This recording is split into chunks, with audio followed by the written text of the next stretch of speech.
सोचिए आधी रात का समय है और पुलिस एक गाड़ी का पीछा कर रही है। गाड़ी रुकती है और उसकी तलाशी लेने पर चाकू, लोहे की रॉड, नकली नंबर प्लेट और नकाब मिलते हैं। लेकिन क्या हो अगर उस गाड़ी में बैठे लोगों की गिनती ही पूरी कहानी बदल दे। आज हम एक ऐसे ही दिलचस्प मामले पर बात कर रहे हैं, हरि बनाम केरल राज्य। इस केस में अक्यूज्ड पर इंडियन पीनल कोड मतलब आईपीसी की धारा 399 के तहत डकैती की तैयारी का चार्ज लगा था। अच्छा, और हैरानी की बात यह है कि दो निचली अदालतों ने उन्हें दोषी भी मान लिया, लेकिन हाई कोर्ट ने उन्हें बरी कर दिया। यह घटना 1 दिसंबर 2002 की है। पुलिस को एक एम्बेसडर कार पर शक हुआ और उन्होंने उसका पीछा करना शुरू किया। जब कार को रोका गया तो उसमें 3 लोग सवार थे।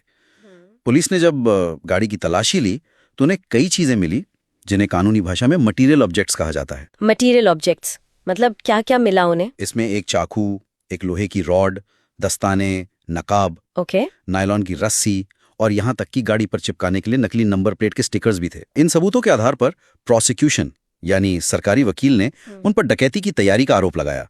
ट्रायल कोर्ट और उसके बाद सेशंस कोर्ट दोनों ने उन तीनों को सेक्शन 399 के तहत दोषी ठहराया। जब ये केस हाई कोर्ट पहुंचा तो बहस इस बात पर नहीं थी कि हथियार मिले या नहीं। अच्छा, असली लीगल सवाल ये था कि क्या 3 लोगों का हथियारों के साथ पकड़ा जाना डकैती की तैयारी के अपराध की परिभाषा में आता भी है या नहीं। देखिए, सेक्शन 399 जो है प्रिपरेशन फॉर डकैती, उसको समझने के लिए हमें पहले सेक्शन 391 को समझना होगा जो डकैती को डिफाइन करता है। ओके, भारतीय दंड संहिता के अनुसार लूट का अपराधी डकैती बन जाता है जब उसे करने वाले लोगों की संख्या 5 या उससे ज्यादा हो।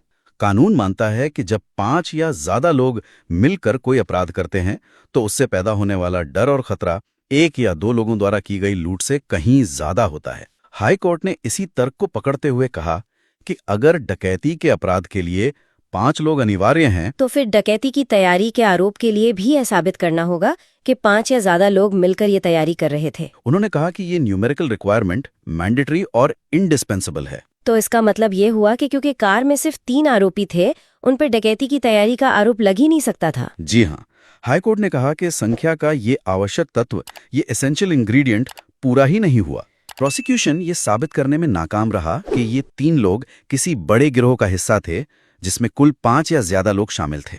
भले ही उनकी नीयत गलत थी और उनके पास हथियार भी थे, लेकिन कानून की नजर में वो डकैती की तैयारी नहीं कर रहे थे। उन्हें सेक्शन 399 से तो बरी कर दिया गया, लेकिन इसका मतलब ये नहीं है कि वो बेकसूर थे। उन पर लूट की तैयारी या अवैध हथियार रखने जैसे दूसरे आरोप लगाए जा सकते थे, लेकिन चूंकि प्रोसिक्यूशन ने सिर्फ डकैती की तैयारी का ही चार्ज लगाया और वो उसे साबित नहीं कर पाए, इसलिए उन्हें उस खास आरोप से बरी करना पड़ा। हाँ,